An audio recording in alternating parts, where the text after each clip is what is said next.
Welcome to Comic Book Streamland, and thanks for pulling up a seat. Tonight, we're chopping it up with real comic book creators, the ones out there in the trenches, making books and getting them into readers' hands on their own terms. This isn't a right or wrong kind of show. No gatekeeping, no ego. This is shop talk, like a late-night bar conversation or a barbershop debate. Raw, honest, and unfiltered. So if you're cool with being a fly on the wall, stick around. Drop a comment and let us know you're in the room. We want to hear from you. And if you're catching us on the restream, don't be quiet. Show us some love in the comments. Oh, and don't forget to take that big old stack of unread comic books and slam it down on those like, subscribe, and share buttons. We know that pile isn't getting any smaller, so do something with it.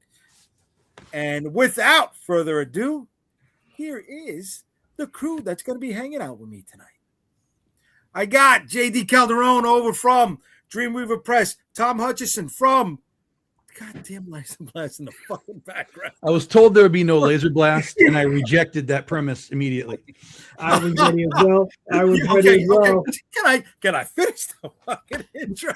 Tom from Big Dog Inc. I mean, what's the name of your imprint? I mean, I don't know your imprint. Yellow Road Studios. From Yellow Road Studios, we got Mr. Amina Matt.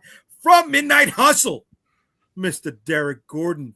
And last but not least, who's going to be here only for a few minutes with us tonight because he wanted to show his face. You know, he's part of the crew. Mr.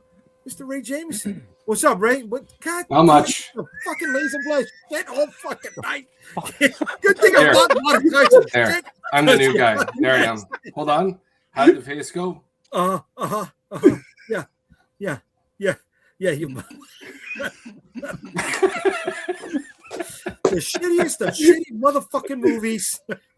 I thought we were done with the laser blast thing. I really did, guys. I thought it was all over. It's only just beginning. It's only just beginning. It's just the start. This isn't even our final form. Okay. You see why I'm going to change mine out of respect. This is why I'm not even touching Breaking Bad, because look at how they take a small little snippet of something. I mean, look at how they take a little morsel and they've blown it into weeks upon weeks. Listen, the only reason people watch this show is for Laser Blast. Because of Laser Blast.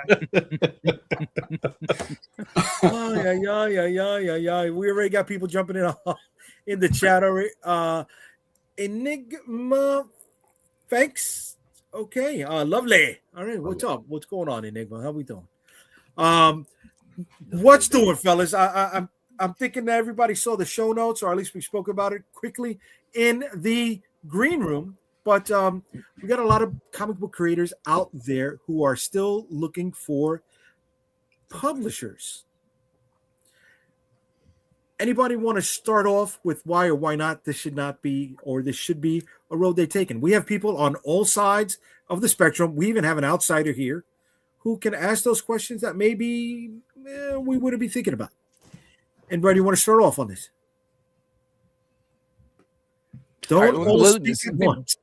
Being the outsider, let me ask, when you say looking for a publisher, are you talking about say, hey, I'm an artist, I'm a talented writer, I'm a talented creator, but I need somebody like Marvel or Image or somebody to take my concept and put it on shelves and print it? Or, I mean, just as opposed to self-publishing, like what most of us do. Yes, the idea of getting a publisher is that somebody will do the work for you and give more eyeballs on your work. That's it. Mm-hmm. Okay. The idea of looking for a publisher is not really flawed per se in the general sense, but as I've said before, there's no money to be made in the retail market space, especially if you're paying someone essentially to do the work for you, because they're going to take some cut of whatever it is that you're doing. So yeah, if you get with a publisher that has any sort of relevance in the industry, even small guys, sure, you can get some eyeballs on your stuff for sure, 100%. You just have to treat it as an advertising or a marketing expense, because whatever money you put into it, whether, I paid to make this book and now it goes to the retail side and the money comes back, is probably not going to cover what you put into it. that's why a lot of times now the sort of the system almost is, I'm going to do a Kickstarter, I'm going to fund the book, I'm going to get it made, and then after that I'm going to take it to a publisher because it's all finished, and then maybe we put a new cover on it or something and send it to retail. And in that regard, you don't have to make as much money back because you've made it back on your Kickstarter. So there is sort of a new cycle of things that's been going on for the past few years. So let me ask this question though. In 2026, why would you want to get published? I mean, it's like, so back in the day for a filmmaker, they would have to find a company to say, hey, I got the script, I'm trying to sell the script or whatever the case is, and get a record label or a studio behind you just to give you the machine to push you. But in 2026, I feel like you guys have the tools. You guys have the equipment. You have the ability. You don't have it. False. Completely false. Because you said a key element there. You said a really key element. The machine. The machine. Yeah, but the machine is everything. The machine is everything, and the machine is not you. Yeah. Right. You are part of the machine. But for all of us to sort of, let's just call it level up, we would need the image machine. We would need the image machine to say, I am vouching for Tom. I am vouching for Calderon. We like his book. We're going to publish it. We're going to tell you to go buy it. We're going to tell the retailers to buy it. Now, if we were to do all of that, if I were to do that myself, I can still do it myself, but I have no clout. I am not Image Comics. I'm not Todd McFarlane. I am not any of those guys. I'm not Eric Stephenson. I am nobody but a guy trying to sell my own stuff. So the idea behind the publisher of whoever it would be that publisher has some aspect of clout to the retailer, who would then be the one deciding, I'm going to order this book and put it on my shelf because hopefully my customers, will want it. But the opposite would be, hey, why am I buying this book from Tom and Big Dog Inc.? I don't know who these guys are. Mm-hmm. Nobody's vouching for them, et cetera, et cetera, et cetera. So it's less machine. You still have a machine. You are still your own machine as a self-publisher, but to level up and really sort of make any sort of ripple in the lake, you need a bigger machine. But that's the thing. The machine is the value, right? The machine's already done it. They're going to do the legwork. It's like getting that rub. Like, hey, they vouch for me. They're part of the machine. We're going to put everything we have behind you, the money, the promotions, everything. But on the flip side, in 2026, what you guys are doing right now with Kickstarter is the equivalent to what the sluts are doing with OnlyFans. You have full ownership of your content. You can do what you want, how you want it, put it out there, and you've cut out the middleman. Of course, except that we still have no clout to the retail side of things. And the middle zero. I've been doing this for 16 years, and every time I now talk to retailers, they don't even know who I am anymore. Like, but now partially because I left that system, and I've been doing this myself, like direct to customer for many years now. So, like I said, yes, we have a system, we have a machine, we are the machine within ourselves. We can continue to do this the way we've been doing it, but to take another level up and have a different visual and a different sort of concept from retailers and from the larger audience. Like, listen to this. We might sell on Kickstarter 100, 200, 300 people, right? Mm-hmm. That's an infinitesimally small amount of people that buy comics. Yeah. So if you were to try and get into the retail side of things, even if you did it on your own, that still doesn't mean that the retailer is going to say, oh, I want this book. Mm-hmm. But if you were attached to Dark Horse or Image Comics or something along those lines, those companies have 30, 40 years of like, we know who these guys are. So if these guys are now vouching for Tom, vouching for Calderon and saying, we like this book, check it out, that's the level up. That's the next part of the machine. We're still our own little, like, we made this machine. But then there's Dark Horse machines and Image machines and those types of things that get you spread further. And those guys also have bonus connections to oftentimes places in Hollywood and people that are looking at those companies saying, what do you got over here? What's coming? What can we turn into a thing? So there's extra elements to the machine the higher up you go in the ranks. Right. Yeah. I mean, you wanted to say, oh, sorry, Calvin. I agree with Tom, but I have a little bit of a different take for a different type of creator, right? Because there's some creators that are just lazy. Yeah. They don't want to do any of this work. They don't want to do any of it. That's true. Like, all they want to do is draw the books. It's all those Canadians. It's all those Canadians. Blame Canada. Yeah. Yeah. You know, but Hold on. all they want to do is Blame draw and write the books, Canada. and that's all they want to do. You know, but yeah. But there are those types of creators as well. But yeah, but Tom's correct though. No, or they don't have the reach to the American market. Excuse me, the U.S. market, because Canada is part of the North American market, and that's something that Ray jumps in on. Yeah. But I mean, go ahead, buddy. Yeah, I think the decision as an independent creator to go with a publisher, it's going to depend on really where you want to go with things. Because from the way I see it, going with the publisher, more like HarperCollins or Penguin House, it's more about the distribution. They will get me into access into markets that, yeah, technically I could get there myself, but let's face it, the road from A to B is going to be so long compared to if I go through with them. So it really depends on what you're looking to do. I mean, the key item really is distribution. You know, what I've been doing with my stuff has been following more or less the Jeff Smith route of just getting my own stuff out there, and then evaluating at one point if a publisher is going to be worth it. You know, at this point, yes, I control my IP. Yes, I have all sorts of stuff. I have all my legal shit in order.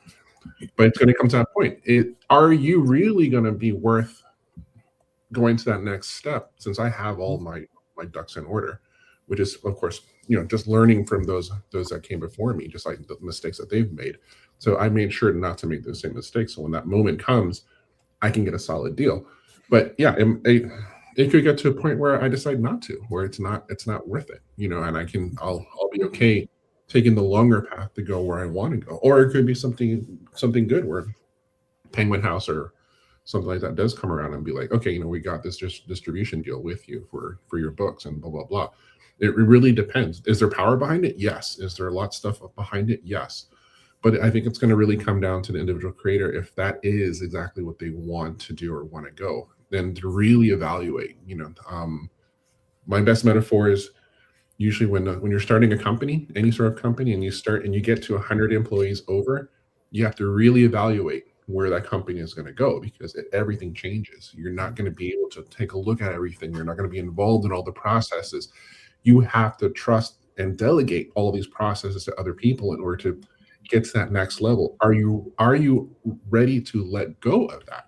And that's usually where you have to make that decision. So is there benefit to it? Yeah, hell yeah. You know, but it's going to come down to the individual creator and or group, if that is what they exactly want to do or want to go to. You know, that's how I kind of feel about it. Ray, you on the other side of this. What's up? We joked, but let's hear a legit reason from you, brother. Putting jokes aside, I think everything I've heard so far brings some pretty good points to the table. So, Derek, I think just to add to what you're saying, the gap is narrowed because of the era we're in now, networking, social media, etc. But to add to Tom's point, the gap is still there. And JayDee, he's on the a little bit of a different answer there, which I more relate to, but also what Amin is talking about here, where to quote my late father, he said, any artist that is going to make a money off of their passion, there's going to be a point where it's no longer about the passion. It's about a means of survival, just like anybody who gets a job. That's why you have the job. Todd McFarlane, when he started Spawn, he was pretty much all of it. Now he's done a lot of delegation because he has more responsibilities. For little old me, this isn't my day job. And I was very fortunate to find a publisher because of all the extra legwork that comes behind what I'm doing. I had zero experience, and I was very happy to find somebody who happens to now be putting mine into distribution in LCS after this next Kickstarter's done. I'm very fortunate, never been on the creative side of a comic book. I got lucky, I guess. With that said, there's got to be some point for me. I'm at very early stages. My whole intention is just to make this miniseries. And I don't know what I'm going to do after this. I've had some offers. Some people want me to write for them a couple of short stories. Two separate individuals. I can't say who as of yet, but that's very encouraging, and I'm glad that I've been able to network accordingly. My side is obviously going to be like you pointed out. I'm on a. My answer is going to be very different for all the obvious reasons. Mm-hmm. Yeah. So it sounds like we're on the same page. Where at some point there's way too many plates to spin, right? And you start bringing people in, and if you have the war chest, the revenue to do so, you do it on your own. If you don't, then if opportunity arises, whether you knock on somebody else's door or they knock on yours, you go with the publisher who gives you more access, right? But it changes your framework. It changes your business model. You go from direct to consumer, which is what we understand, right? Selling mixtapes out the back of your trunk, right? Doing the jams and jellies, fresh market thing on Sunday mornings. How come no one sells comics out of their trunk?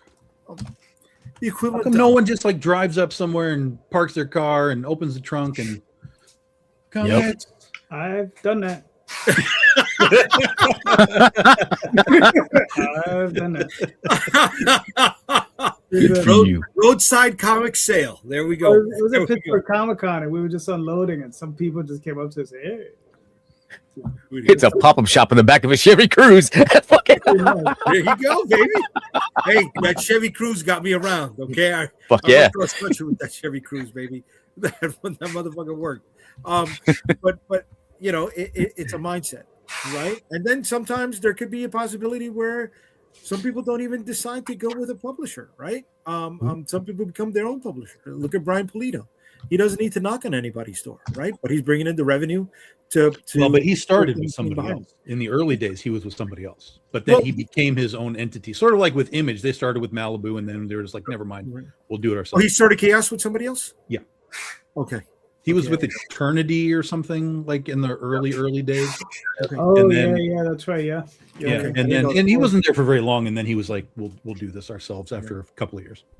And then he was licensing stuff also, right? He did the same way the Image guys did the Captain America Fantastic Four. Well, he came in at the right place at the right time. He was there for when the toys were popping, and everything was, the speculator market was crazy. Like, he was there at that right time. He and Image and Billy Tucci and all those kind of guys came in right at the right time, where everything was exploding, everything was licensed out, everything was just I'm here's another check, because we want to make another merch thing, and it was all working at the time too, hardcore working.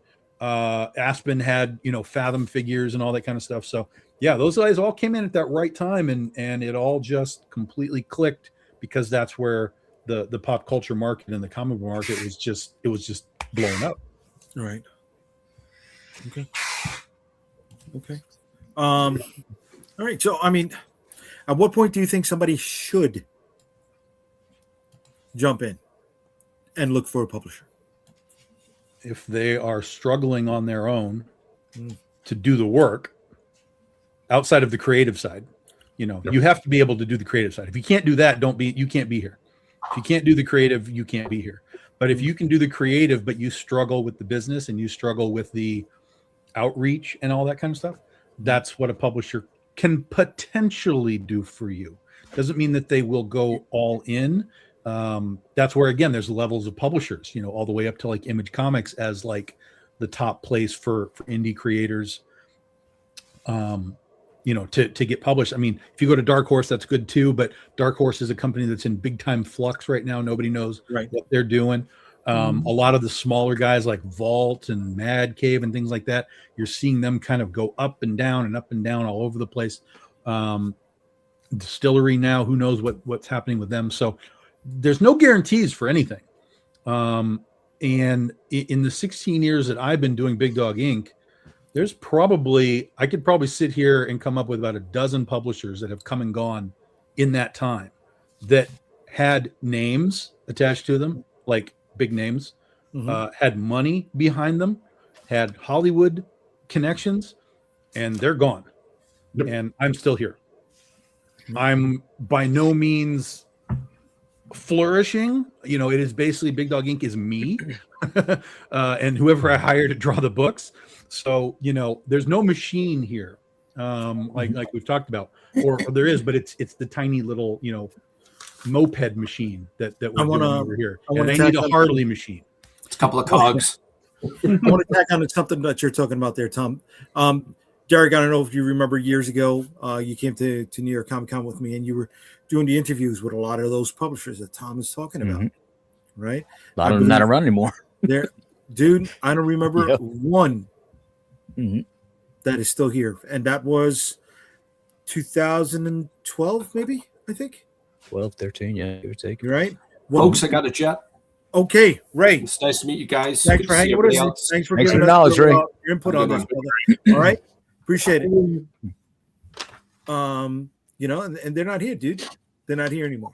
I think another problem, dare I say, if it a problem, is that when it comes to comic book art or just even just the arts in general, there's that whole thing that artists should not be involved with the business side of things at all. Yet, in all forms of entertainment, we have seen constant everybody getting screwed over left and right. Oh, I didn't look at the contract. I don't understand what the contract was about. Or this other deal, left and right, blah, blah, blah, blah, blah. That needs to change, because what you are creating, it's a property, it's a product, it is yours. You created it, but you also have to be very smart and savvy to have all the control around it, which means all the administrative, boring stuff that comes with it. But that gives you a lot more power in short and long run on what you're creating, because you're not going to let yourself be swindled and on a contract, because you're very well aware of what to look for, what not to look and everything else. You're also very aware of just the usual shenanigans that go around, and not just in this industry, but the entertainment industry and in general.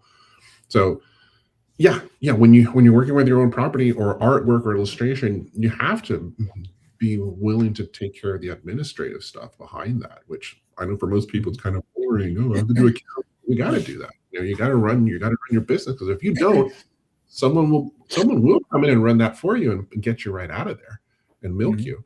So I mean, that's one of many things, like Tom has mentioned. You know, over the years, like I've seen the publishers come and go, a lot of money, this and that, blah blah blah. And of course, once the dust settles and you start hearing about all the shady stuff that was going on behind the scenes, left and right, you know, give credit to Tom that he's still around, regardless if he thinks he's on a moped. But for most of us, he is on the Harley, because he has survived. He's still doing his stuff. He's still getting it out there. The name is still valid, and it's still running, not like in a bunch of other places. So, and that is, I'll give credit to Tom, that is because not only is he dealing with the creative side, but he's also doing with the administrative side, the boring side of art, which we all have to be really savvy and aware of in order to survive.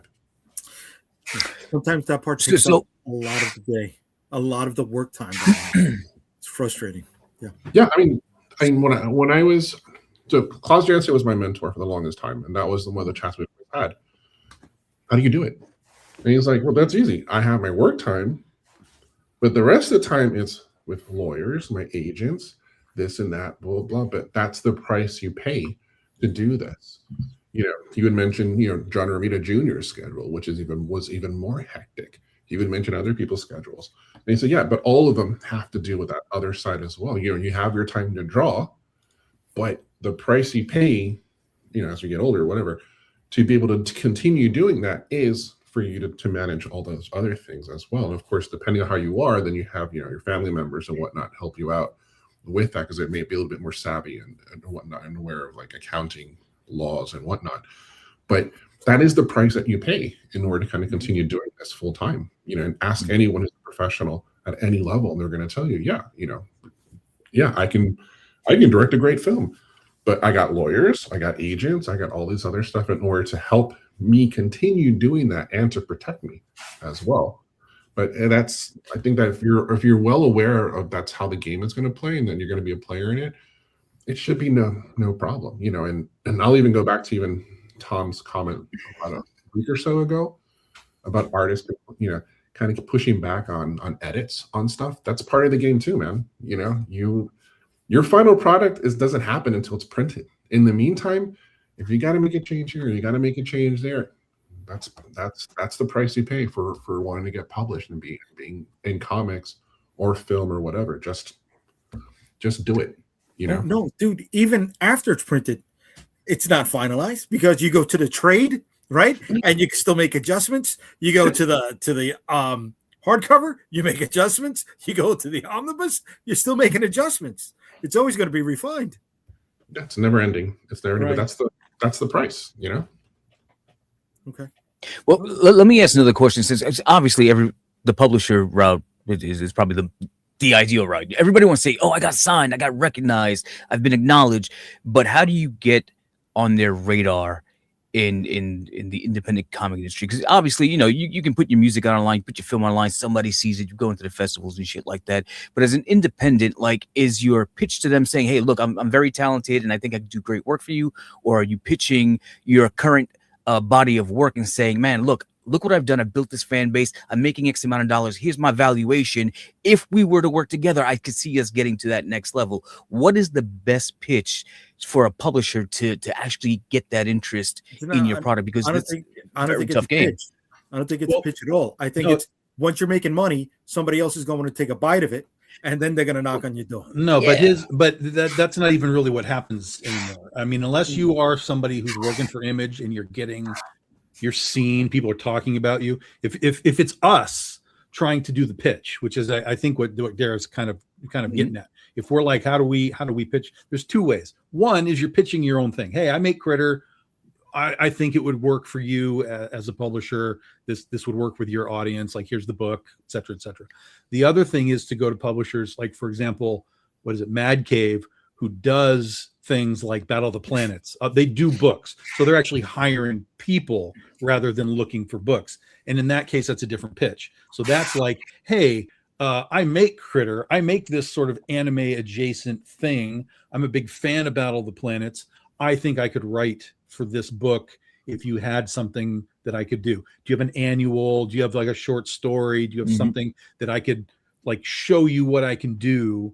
And then if you can get that job, then it might lead to more jobs. But so but each publisher is going to be very different. Some publishers are just looking for who has a book that we can publish, and some are actually Dynamite Comics, for example. I went and pitched myself to them. I said, I can write this stuff.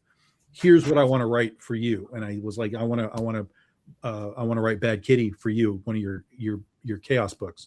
So I pitched myself. I pitched the idea. I got the job. They did the book. But if I were to come to them and be like, I've got Critter, do you want it? They'd be like, no, we have all of this. We don't need your crap. But if you want to work for us, we might have a spot for you. Mm-hmm. And then you have to do the Kirkman route, right? Build up your name on something and then move on to something else. Yeah. So, any other things you guys want to drop on this before we move on to something else? All right, because I don't want to wait until we are an hour and 10 minutes into the program to answer the show question, and they get chomped on later on, in the comments. Well, so I think the last word I'll say on this is that over the last at least decade, in the 10 to 15 years that I've been doing this, a lot of those publishers that were coming out weren't really there for the comics per se. They were there to throw IP against the wall and see what might stick on Hollywood's door versus we think this is a great comic book idea, blah, blah, blah, blah, blah. It was a lot of like, I think we're going to make this and then pitch it to Hollywood. And then we move on to something else and we move on to something else. We move on to something else. And I think that's why a lot of those companies that did that have now fallen away, because Hollywood is such a fickle business, just in and of itself, that even if you have connections, it doesn't mean you are going to get anything anywhere at any time. And if your business model is, well, we're going to put this book out and probably won't make any money, but Hollywood's going to give us 50 grand for it. And then they don't give you 50 grand for it. That's a quickly unsustainable business model. Right. Well, I remember Boom Studios prior, when Ross Ritchie still ran it, they had a first look deal with Fox before they went the Disney route, right? And that kept them afloat for a while. But not everything is like that, right? And there are some companies that went out just with that mindset that had movies produced from their comics and didn't stick around long enough in publishing for the movie release. And one of the things I'm thinking about is Radical Publishing. They had the Hercules movie that starred The Rock. They folded right before that. Forget about going direct to video before the premiere date. You're right before we finished filming. They went underwater. Right. Yeah, but somebody collected a check and just decided to move on. Yeah, they did. Yeah, they did. And it probably it also. It also didn't hurt the Hercules brand. Hercules, didn't they make they made Conan with Jason Momoa, but there'll be another Hercules 10 years from now. So like the IP is okay. They just said, hey, this is the biggest guy in Hollywood. He's a big motherfucker. Put him in there, slap it on a poster. If it works, it works. If it don't, we don't lose nothing. We could try again in 10, 15 years. Right, but see, that's my point is like you're talking about stuff that they made things for the purpose of getting a movie done versus, hey, we made a movie. Let's go back to comics and do it again. They were like, nope. We made it. We did it. We hit our goal. Like you said, Rosario, I got my check. I can move on to something else now. It wasn't ever really about the comics. The comics were just a stepping stone, hopefully for them to, Hollywood in some capacity. Calderon, you want to finish up what you were saying there, though, bud?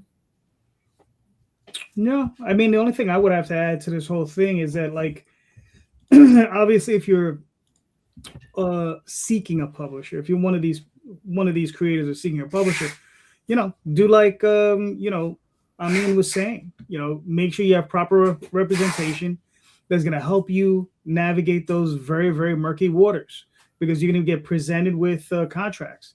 And if you don't know how to read a contract, it can get crazy, so you're going to need someone who knows how to read a contract, meaning a lawyer, right? Yeah. Because there is nothing worse than I could imagine than having your IP swiped out from underneath you because there's some crappy wording in a contract that says something like, well, we own it for now to the end of time and throughout time and space, right? Like the Action Lab thing. Right. You understand? And there are plenty of publishers like that. They'll be like, oh yeah, well, you can publish with us, we'll print it or whatever, and we're gonna own half the IP. You understand? It's not that they're taking half your profits from them publishing whatever they're publishing, but they're also taking half of your IP, which is insane. Co-owner. Yeah. Right. Yeah. So yeah, I mean, those are the things you gotta watch out for. You guys all have almost 2 decades of independent publishing under your belts. Is it still about the art, or now is it about the money? I think we got more. It's about all right, for me, it's always about the art, but I need the money to make the art because I hire artists and I have to pay them. Yeah. And I've said it before, and I have artists that rely on me to pay them, because I'm a regular paycheck for them. And they need. What do you think? I mean, it's funny because like when I was doing all the work that I used to do for IDW, Moonstone, and everybody else, it was for the money, which of course not much. Now it's different because I'm doing the stuff that I'm doing. I think having seen all the behind the scenes, it's definitely on a long term. If you own it and it's yours, you can make more money off of it, but you can profit off of it more than if you were just, oh, I want to draw Daredevil. Sure, if you're a hot artist, you might make some money, but you're not going to make the money, especially on a loan check. It's not your property to begin with. But if it was yours, aka Spawn, then yeah. But of course, as we kind of said before, that brings its own set of problems and logistics later on down the road. But initially, at least for me personally, it's about the story and the art. And if it goes beyond that, great. Then that for me will just personally be able to fuel the other stuff that I have there. But not really, because I'll still do it regardless. But it will be a nice, windfall if it does.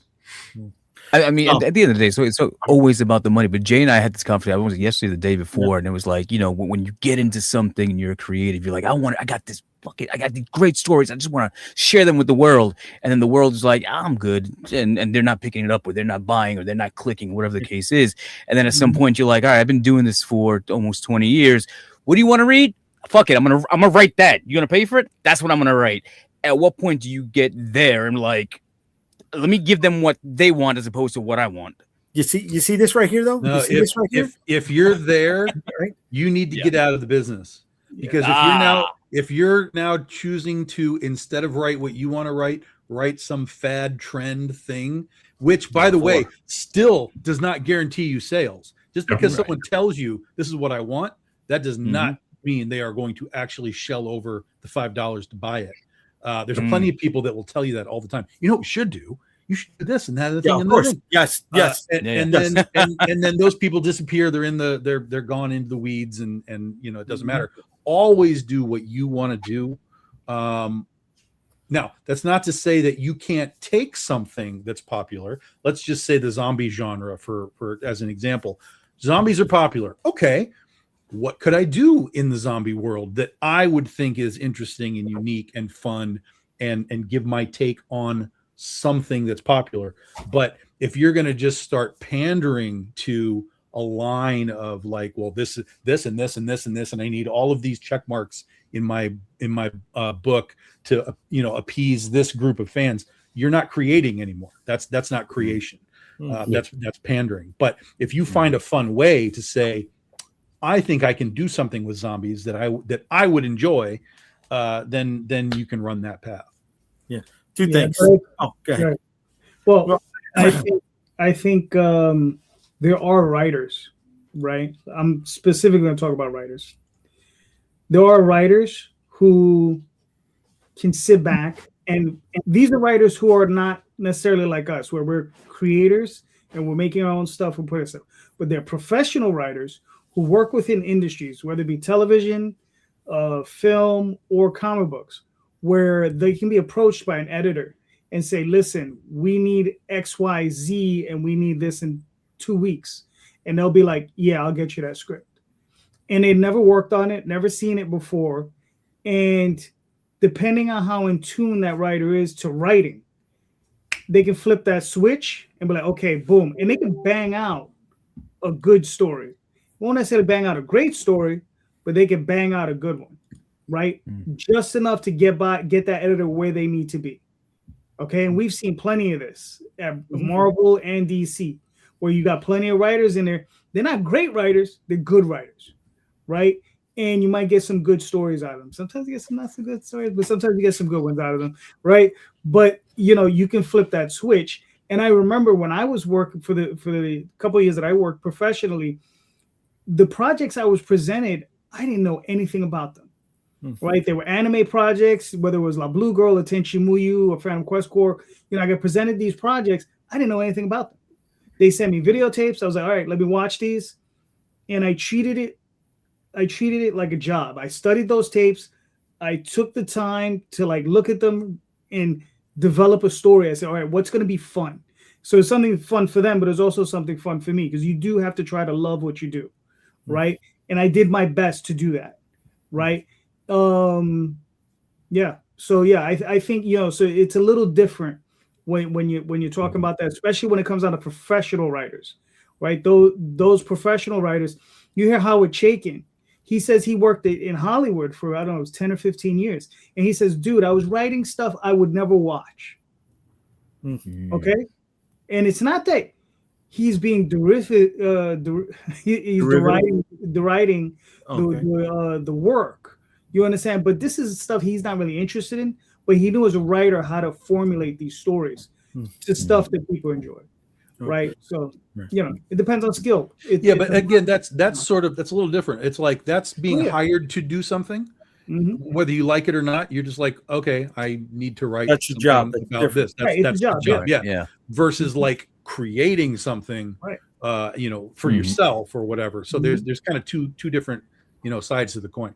Yeah. So I want to touch on two things with what everybody's saying right now. First is everyone will tell you what to do when their money is not involved. They're not the ones taking the risk. They're not the ones doing the work, but they love to tell you what to do. Right? Oh, go down that way. Oh, make sure you order T-shirts for women. No, you're not gonna fucking buy them, right? Shit like that, right? And then when it comes to we can't turn around a book quick enough to pander to a trend or to capture one, right? I mean, in a perfect world, it's taken us 2 to 3 months, and that's fast to get one book out, right? And by that time, and that's paying premium, right? That's paying rush job money to get something out in 2 months. And a lot of times that trend is starting to fade out. You right? can, but they tap on those trends with just variant covers. They'll be like, "Oh, this is popular. Okay. Here's a cover." Yeah, they do. And then next month, here's a different thing. Here's a different thing. So you might not get a story or a concept out of it, but you can still sort of like tap the vein really quickly if you have the pulse of something, you can do it pretty quick. Okay. Yeah, the trends for me is just like fast food, really bad fast food. I mean, case in point, just go to Artist Alley and whatever the new thing is. Like it's Wednesday, it's that stupid character from Beetlejuice, it's Laser Blast. I don't know. And next thing you know, you go to Artist Alley. Sir. I'm going to make sure that Artist Alley is flooded with Laser Blast aliens. Listen, this little fucking show turned around this book and made this one fucking book a hot property. We can make other people's fucking book in demand. Got to make ours in demand, but we made this little motherfucker. Yo, somebody made money with fucking barbecue penis with blasters, so shout out to them. Yeah. I don't know what it is. Dude, it's not barbecued penis. It's an unshelled turtle. Unshelled turtle. These guys fucking prove it. Technicality. We gotta get some of the fucking creative team. Did you speak to your colorist, Tom? No. Did you talk to him? Why not? It's been a fucking month already. No. Come on, go. Because some of us are working over here, Jay. Oh, fuck, you're not working right now. We're bullshitting. Some of us are doing shit. We're fucking bullshitting. And it's time to bullshit. Oh, excuse me. Before we go on to the next part of bullshit, let me chime in. Let me touch base with the chat over here. All right, going back to Champe. Money, there's always money. Especially when he's one of the people that we gotta hire. So yeah, we gotta bring in the fucking money to pay guys like him. Money. Shout out to the artist. Burks, what's up, brother? He's why not both? Okay. Glenda Latina. What about writers like Stephen King? He writes under a pen name and was popular. Can the same work with comics? Oh, there's plenty of pen names in comics. Plenty of pen names in comics. What's the name for a director when they don't want to be associated with a film? No, I don't remember. Oh yeah, they have like a pseudonym. I forget it with it. But I've seen it in comic books as well. That same name. I just don't remember. Derek, you're the movie guy. You should know that. I don't know. Alan Smith. There you go, Alan Smithy. There you go. Yeah, Daft chimed in. All right. Come back to Champe. It's like musicians. You want to try new things? Sure. But don't expect sales. If you want money, stick to trends. But trends tend to get boring and overused. Got to find that dividing line, brother. And then, yes, Alan. Like that carrot, that little carrot that's at the end of the stick. Everyone's trying to chase it because you can get money off of it. But it's like it's going to jump from one thing to another, to another, to another. Right. Next thing you know, you spent 10 years in Artist Alley drawing all this stuff, and you may have made some money, but you don't have anything that's yours. Right. Or you got sued because Disney decided to make a visit that one time to Artist Alley. So right. Even if you worked on the property, right? They'll still, it's terrible. They'll still come at you. Do not disrespect Laser Blast. That's right. That's right. Barbecue penis is disrespecting. That pecan will scoop up those fucking burnt dicks. I'm gonna screenshot that right there, and I'm gonna send that to Charles Band. There we go. He's gonna know we're serious about this. Yo, I want to see a movie, Laser Blast versus Mega Force. Oh boy! You got. I love that. I love that because that you got a crush on that mashup. Barry Bostwick. Barry Bostwick all day, baby. Right. So I removed some of the topics that we talked about in the last time we brought up the top 5, and I've added new ones. Some of those new ones are number 1. Why isn't there a top 5 Laser Blast moments? Negative. Negative. But we got a new one. So one of the new ones is an IP wish list, right? Which IPs would you love to have? Laser Blast. If money was something like Street Level Heroes, doesn't matter what it's movies, TV, comic books, anime. Who are your favorite street level heroes? Another is item number 5, horror icons. And then we also replaced number 11 and 12. We've added comic book villains and action icons. So we're going to spin the wheel because this is randomized, right? Everybody's on equal footing when it comes to this. I still think it's rigged. I have a title for my movie podcast now. 6 Degrees of Laser Blast. Not gonna happen, kid. Nobody, dude. The people aren't even alive that were in Laser Blast. Come on, man. All right, we're gonna hit the random wheel generator, which is up here, and we're gonna find out which one we're gonna be talking about first. All right, and it's not rigged. It's not rigged. I think it's rigged. So you say Negative. All 6? right, so we're At a 6. Yeah, it's a 6. It's a 6. It's 100% a 6. All right, so number 9. All right, let's look at it. Number 9 is. Can you pull up the list? I'm pulling it up. Number 9 action movies. All right. What are your top 5 action movies? I think there's only 2 good action movies anyway. Ew. All right. Anybody want to start this cycle off? All right. Okay, we'll start with Calderon. All right. Thief, Die Hard. Shit. What's the one with Mel Gibson? Huh? Lethal Weapon. Lethal Weapon. Yeah, Lethal Weapon. Oh, Heat. Heat's Top Gun. More, I guess, sort of action. Well, no, I said Thief. You said Does Thief fall into action though? Oh, I think Thief. so. I don't even know what that is. I never heard of Thief. I don't know. I'm sorry. Michael Mann movie with James Caan where he's a fucking Yeah. thief. So he steals things. Yeah. Never heard of Okay. it. No. Okay. So Thief is in your top 5. Okay. You said I Thief. think it's What a good else? movie. I like it. I like. Oh, Okay. I mean, Derek, since you're here, you help me with the last one. Shit. I'm like, Wait. Well, let me go over your list again. You Give me said some hints. Die Hard. go ahead. Die Hard. Uh-huh. Top Gun. Top Gun. Okay. Thief. What else? And there was Die Hard. Thief. There was another one.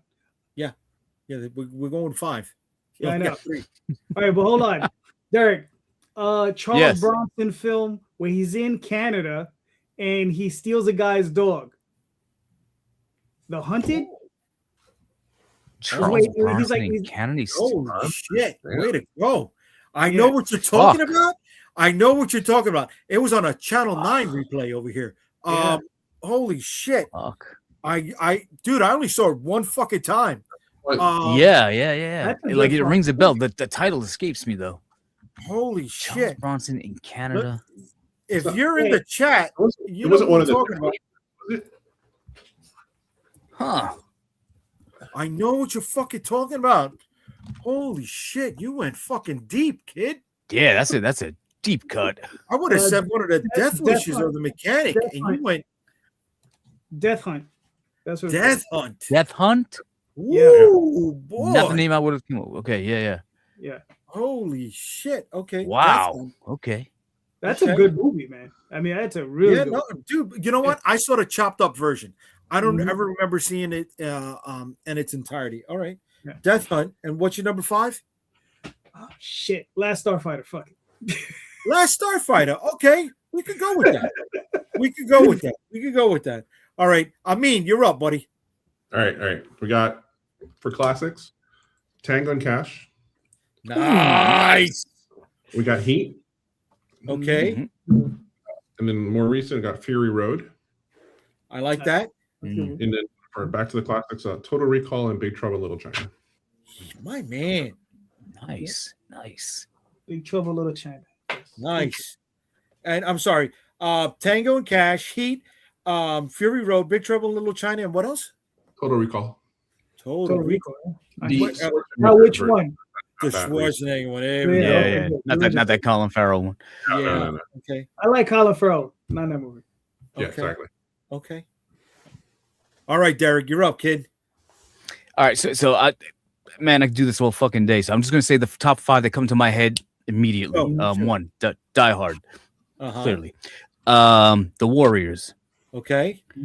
Commando, Uh-huh. Bad Boys 2. Really? And I'm not gonna say a specific one, but I got to put John Wick in there. Okay. Okay. All right. Tom, you're up, kid. Roadhouse. Nice. Yes. It's Patrick Swayze. At the top of the list. Roadhouse. Blade. First Yeah. Blade. Yeah. Gladiator. Ah, 300. Mhm. okay. And the oddball of the group is Enter the Dragon. There you go. Good movie. Ah, Mhm. shit. Okay. I Wow. got Bruce Lee in my list, man. Okay. Yeah. Okay. Yeah, yeah. I'm gonna go with True Lies. I honestly, that's high up there on Schwarzenegger's action movies for me. I think it was the most well-rounded of all of them, right? There were bumps in the roads to a lot of them, and that was a Cameron movie, right? That was a James Cameron movie. James Cameron. Yeah. I'm gonna say Aliens. Mhm. That just the Marines just fucking going off. Don't sneak any explosive devices, down there with the furnaces. They're like, fuck it, we're all gonna fucking die. Lethal Weapon 1. Just that one scene where he's fucking running barefoot down what is it, Ventura I love Boulevard? that shot with the bus behind him in the wet fucking Yeah, dude. That was the shirt's open. He's like, he was fucking going for it. He was fucking going for it. yes. I'm going to add a second Mel Gibson movie, not Passion of the Christ. He nailed it in that one. I'm going with the Road Warrior. It's like a 1 hour action scene in that show, in that movie. The Road Warrior, for a very odd reason. The chaps. You're gonna laugh, almost really close. All the villains that he fought became dreadnoughts in the G.I. Joe toy line, and I fucking love G.I. Joes. So with G.I. Joes, I got to fucking play. I got to replay the fucking road. It was the chaps. It was the fucking chaps, right? Humongous wore the chaps. So were you tying Duke to the front of the Thunder Machine? Is that what you were doing? I never fucking. I had the Vamp. The original green Jeep. But yeah, no, dude, that's the Thunder Machine is a legitimate Mad Max. 100%. I never had the Thunder Machine. That was the thing. I was poor. Disappointed. I was poor. Yeah. So what did I said True Lies. I said Aliens. I said Lethal Weapon, Mad Max, and shit. For a fifth one? Now Muppets Take Manhattan. The Great Muppet Caper. That's the shit. There you go. That's the one I meant. Because that's the That's one what you meant. Great Muppet. Miss Piggy runs the motorcycle through the glass. Yeah. Yeah. Oh, not Trying to catch not them red-handed. What not color are the their water- hands now? The coordinated water scene. Yeah. No. Fuck, man. This is your game, man. Come on. I know. Say a comic book Just movie. one that comes to mind. You're not getting married to the fucking idea. Just Superman toss 2. one out. Superman 2. Superman 2. Yeah. Yeah, I'll go Superman 2. A lot of action. It was a lot more actiony than the first one. I think there was. Oh yeah, of course. Yeah. So I'll go Superman 2. All right. Wow, we got through that quick. I didn't think we'd go through that so quickly. That's a shirt. Well, I think that's a didn't shirt realize- somehow. Huh? I'm gonna put Australia in quotes and put it on a shirt and just see if people get Nobody's it. gonna You know get what it. I mean? You say put it in quotes, Australia, and then little slash Lex Luthor, and just see if anyone really knows what the hell I'm talking about. All right. So look, we got some people in the chat that chimed in. Uh-huh. So let's see what they said. Oh, the raid. Yeah. I know. All That shit's right, fire. Wonder Woman 84. Well, that was a joke. Get the fuck out of here. Yo, ban him from the chat. Release the Gordon cut. Okay, the Raid. Yeah, The Raid. Damn right, Raid, William. Great fucking movie, Raid. Yes. But no. So going back from the joke, she's John Wick, Apocalypto. Okay, a Mel Gibson movie. It was loaded. Prey. Right, Okay. yeah. Ip Man Okay. and Train Spotter. Okay. Yeah. Okay. All right, Transporter. Transporter. Transporter, yeah. She Not said the train spotter. Transporter. Train spotter. Trey, that's my. Jay hasn't made any money because he still hasn't hired a proofreader for his comics yet. Is that like the dreadnought? That shit got typos long galore. lost president, Train spotter? Calderon, you didn't need to laugh too hard at that one. You didn't to laugh too hard. At that. Motherfucker. You didn't need to laugh. Listen, I read some of those books. I know what he's talking about. Motherfuckers. All right. Go back to the wheel. We'll go back to the wheel here. Okay. All right. So we gotta take 9 out of this. All right. Exclude number 9. All right, we're spinning her up. Oh, can't show that on screen. Can't show that. Fuck. Okay. All right, number 8. And number 8. And number 8 is. Told you it was rigged. Yeah. It's not rigged. Not fucking rigged. All right. Number 8 is martial arts. Okay. Damn. Martial arts movies. All right. We started with Calderon before. I'm going to start with Amin this time, unless you're not ready. If you're not ready, we'll go to somebody who thinks they are. More. No. Yeah. So what I got so far, which is funny because 2 of them have the same word in the title. Okay. Enter the Dragon, because you have to have a Bruce Lee movie. Mm-hmm. The Last Dragon, because you got to have an 80s action movie in there as well. Crouching Tiger, Hidden Dragon. Okay. Is a good one. I'm still missing the last 2. So.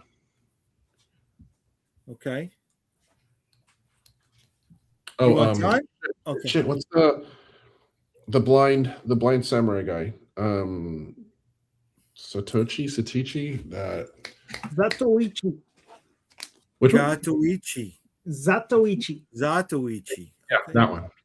Yeah. Okay. That's a should series. remember. It's like fucking. There's That's like a good 30 stuff. of them.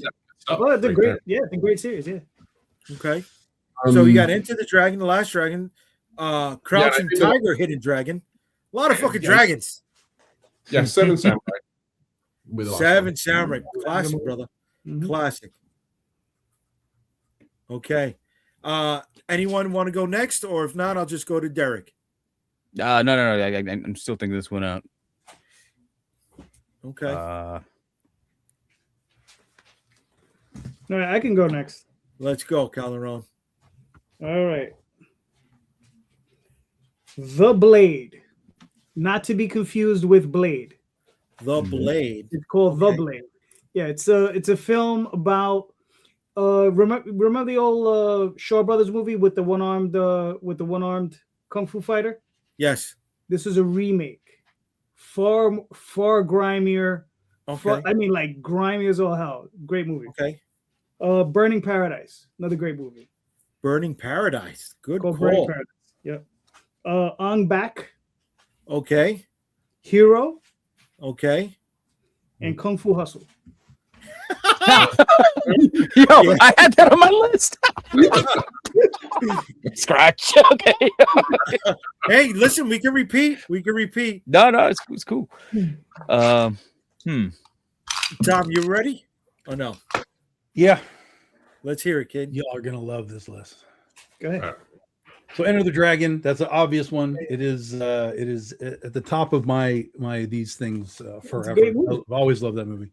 Then we're gonna go to Bloodsport, Yeah, boy. which really should have been in the action realm as well, but we'll take it here. Okay. Then we're gonna go to Karate Kid 2. Two. Okay. Yeah. Then we're gonna go to The Matrix, Okay. Yes. Mhm. Movie foo.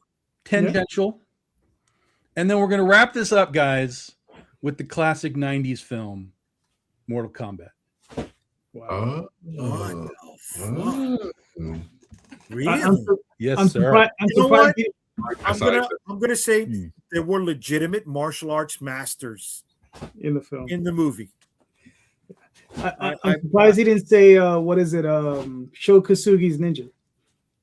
Oh, That's on my list too. Revenge of the Ninja.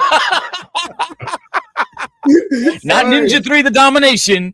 Well, that's got some dope parts too. But with the Revenge girl of the from Ninja. Boogaloo? With the girl from Boogaloo? Yeah. Come on. With Lucinda Come on. Dickey. Yeah. From Breaking. The girlfriend Boogaloo. Jesus. Sho Kosugi. Which All at the right, end, you know. Derek, you're up. So I mean, we've been throwing them out there. I mean, like I said, I had Revenge of the Ninja on there. I gotta throw John Wick back in there because those fucking movies are just great hand-to-hand combat. Plus the Raid, which was already mentioned. The other ones that I got though, Kill Bill, Okay. the first one, and one which I'm not sure if you guys are familiar with it, but it was fucking one of my all-time favorites. Always on a Sunday morning or Saturday morning on Channel 5 in New York. Lead was James Ryan. The one that I like is the sequel, actually. This was called Kill and Kill Again. And I don't know.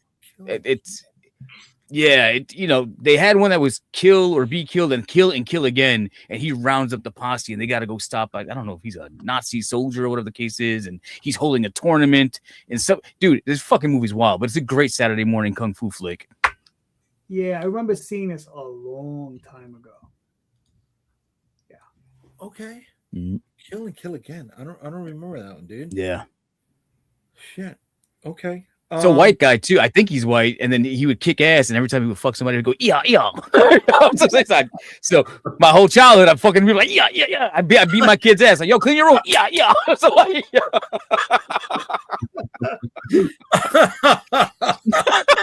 Okay. Okay. All right. So I'm surprised this was off of your list, guys. But Five Deadly Venoms. Mhm. I mean, what do you? Yeah, it's all right. it set up the It's whole. good. Yeah, it's just I feel like I've seen so many versions of that. Yeah. It's like you see so many versions of the Magnificent Seven, like Five Deadly Venoms, the same Yeah. shit. Yeah, but Okay. All right. I'm gonna go with Ong-Bak 2, not Ong-Bak 1. Yeah. I think it was Raw, plus the whole mystery behind it, where he disappeared for 2 weeks, and they thought he was dead, but he was just off in the fucking jungle, fucking tripping out or something, or depressed or whatever. That's why the movie ended the way it did. I don't know if you guys are familiar. The big fight scene in the end, and it says, it gives you one of those still clips, right, from the non-talky movies, and it says, and if you want him to live, pray. You're like, what? Well, it ends that way. It fucking ends just like that. actually, he went off to become a monk, which they said in his country is not unusual. For a Really? man to take some time and become a monk. He had a And then come mental back to regular breakdown at society. the end of before wrapping the movie. That's what he had. What was that guy's name again? I forget. Tony Jaa. Tony Jaa. Tony Jaa. Yes, that's what it was. Yep. Tony Jaa. Yeah. Little honorable mention for Godzilla Final Wars too. There you go. No, that's a rumble. That's a Oh no, sir. No, sir. You have not seen Final Wars. You don't know what I'm talking about. okay. All right. Okay. You guys brought it up with the Raid. The Raid was just so fucking brutal for a martial arts film. I mean, holy shit. I mean, Yeah. wow. I'm gonna go with Man with the Iron Fists from RZA. Right, he took his whole love. He does what we did, right? He took his whole love for the genre and just put it into this fucking movie. He had a huge cast, right? Because he had so many different sects. He had a wolf clan, a lion clan. He had, the Gemini twins. He had fucking Dave Bautista as Brass Body, and the thing that never panned out was the way it was supposed to tie in to Django Unchained. That they never realized, that's how the RZA ended up showing up all the way in China, because he was part of the chain gang from Django that escaped in that scene. And I'm gonna go Jackie Chan, Rumble in the Bronx. I know it's not an one of the American best. movie. It's not Jackie right. Chan, Not an American Cannonball movie. Run. Mhm. No, I mean, but And Roger Moore as himself. you gotta. Jackie Chan is up there. Shit. Jackie Chan is on the Mount Rushmore of yeah. martial artists, man. Yeah. You know, I think it was Operation Condor where he almost died, right? And they showed it where he jumped from the fucking fortress to a tree and the branches broke and he just kept dropping on branches until he slammed the back of his head. Yeah. So those are my picks, guys. Those are my fucking picks. We missed the kid with the golden arms, Avenging Eagles. No Hong Kong Phooey? No Hong Kong Phooey. No Hong Kong food. Dude, there's a lot of shit. There's a lot of shit that was left off here, right? But these are our picks. There's no right or wrong here, right? There's no, No, never. there's no experts. These are just guys with it. He's the number one super guy, though. I'm going off the top of my head, top 5, not even all time, just whatever comes, because the gummy just hit. So I'm fucking, yeah. Okay. All right. So look, that the chat was chiming in on this one too, guys. Here we go. Oh, he was in on it. Kung Fu Panda. A Fistful of Yen from Kentucky Fried the movie. That's a deep cut. 5 Deadly Venoms, Eagle Shadow, Hard Boiled, Chocolate. Way to go, David. Only a man who knows Laser Blast with no Kentucky Fried Movie. Well done, Mr. Burke. Miami Connection. Wow. I didn't know about that. Okay. Anything Jet Li. Kung Fu Panda. No, okay. Oh my God. I can't believe I didn't fucking put this one down. Brotherhood of the Wolf. That I'm taking the rate off of there. You can't change your list. It's set in stone. That's cheating. Set in stone. Set in stone. Brotherhood of the Wolf. Vincent Cassell, didn't know he was a martial artist, right? Mark Dacascos, who was a son of a stuntman, / martial artist. And then I don't remember the name of the lead. I'm sorry, but he was the Chuck Norris of France. He was a kickboxer who won a bunch of titles, and the way they played that movie out, where you didn't know, and after Mark Dacascos was killed, he just he went off, and you're like, oh, great fucking movie. Yeah. All right, back to the wheel, guys. Beverly Hills Ninja, come on, William. Come on, William, bro, come on, yo. Why not? It plays. Yeah. All right. Here we go. Back to the wheel of death, gentlemen. Back to the wheel of death. All right. So we're taking number 8 off of the list. Now, if it's 7 or 10, or 10, we know trick. Yep. Yeah. I'll use another wheel after that. All right. But not today. Number 13. All right. 13. All right. Let's see what number 13 is. And number 13 is animated movie. Top 5 animated movies. Huh. Okay. We started one time with Calderon. We started with Amin. Should I start with Derek, Tom, or should I take the reins myself? You go ahead. Sounds This like is going you to take should me a yourself. second. Yeah. Okay. All right. I'm going to start off with an old classic, Star Chasers. They try to be Star Wars. They didn't get there. It was weird, but it worked for me. I'm going with Batman: Mask of the Phantasm, the first cinema movie based on that, and it still has ramifications going to this day. Gonna go with Transformers the movie. It was a seminal piece for any kid who was between 7 to 11 years old, right? Daddy died essentially in that flick, and it was tough. It was tough. Shit. Shit. Okay. That's 3. Shit. This is. I wasn't ready for this one, guys. I just tossed it up there. All right. I said Batman the animated movie. I said Star Chasers. I said. What the fuck did I say? Batman, Star Chasers. Oh, Transformers the movie. Okay. Batman, Star Chasers, Transformers the movie. Shit, I got them gots here, guys. Heavy Metal 2. Okay. Right? I didn't see Heavy Metal 1. And in the 90s, that was one of those direct to VHS movies. That was different. I never saw tits in a cartoon until Heavy Metal. Like, they can do that. Jesus. Tits. Yeah, tits in a cartoon. He was easily impressed. Yes. Hey, listen, they were based off of Julie Strain, and Julie Strain, she was something in the 90s, right? She was something in the 90s. I'm gonna piss a lot of fucking people off, but this has made connections with me and some of the nieces in my family. K-pop Demon Hunters. Ooh. Yeah.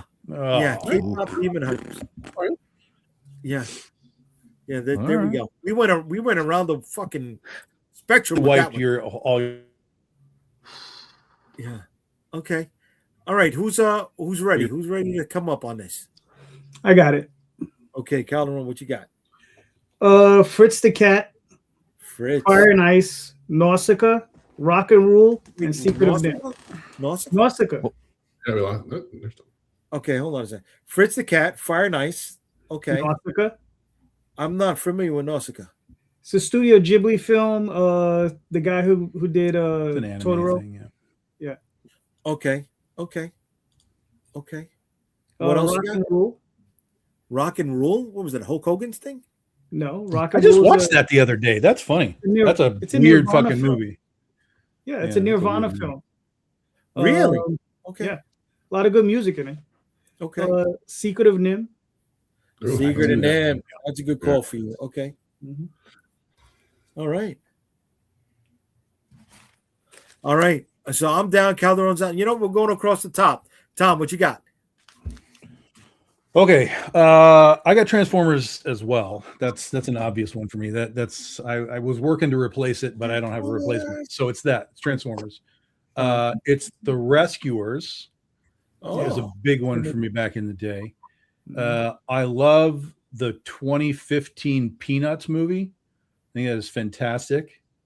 Wait, the CG one? Charlie Brown, yeah. Really? Hold on, let me see if I can do this real quick. Let me show you something. I like the like Great Pumpkin Charlie Brown and stuff like that too. Like those are like shorts. Okay. But the 2015 animated movie was it was so good. I couldn't believe how good it was. Can you see it, Tom? See, what am I looking at? All the way up in the corner, on the top corner right there, up on the ceiling. Up on the ceiling. I see something hanging, but I don't know what it is. Yeah. That's the Rescuers. Oh, Rescuers. Okay. Oh, that's them on the little. That's them on the okay. albatross. Oh, okay. Mm-hmm. All right. Transformers, Rescuers. Transformers, Rescuers, Peanuts, Watership Down. Mm-hmm. Oh, Classic. you went dark. I'll let everybody settle after hearing that because I know it's bringing up feelings. Yeah. And then we'll go with the Bakshi Hobbit from back in the 70s. Yeah. Mm-hmm. Okay. All right. We're going down. We're going in the circle. Derek, you're up. All right. What was the last Spider-Verse movie that came out? Was that Across the Spider-Verse? Yeah. Across the Spider-Verse. Yeah. Okay. That one. Shark Tale. That shit's hysterical. I still quote that shit to this day. Oscar the Shark Slayer, motherfuckers. Yeah, that shit's fucking Hysterical. Monsters Inc. number 3. Mike was out. Fantastic Mr. Fox. Mike was Yo, out. that's my daughter. That's Leia.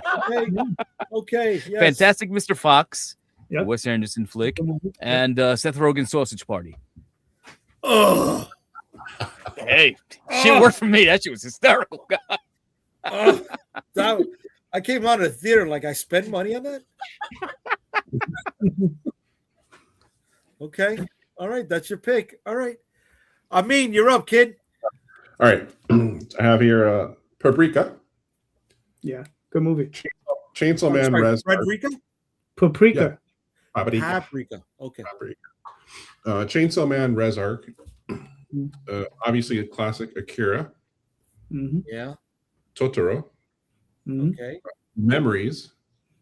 Memories. Memories. Honorable mention, the Transformers movie. Wait, Memories? I'm sorry, I'm not familiar with Memories. Yeah, that's a Katsuhiro Otomo movie. Tomo, yeah. Same guy did a cure. Okay.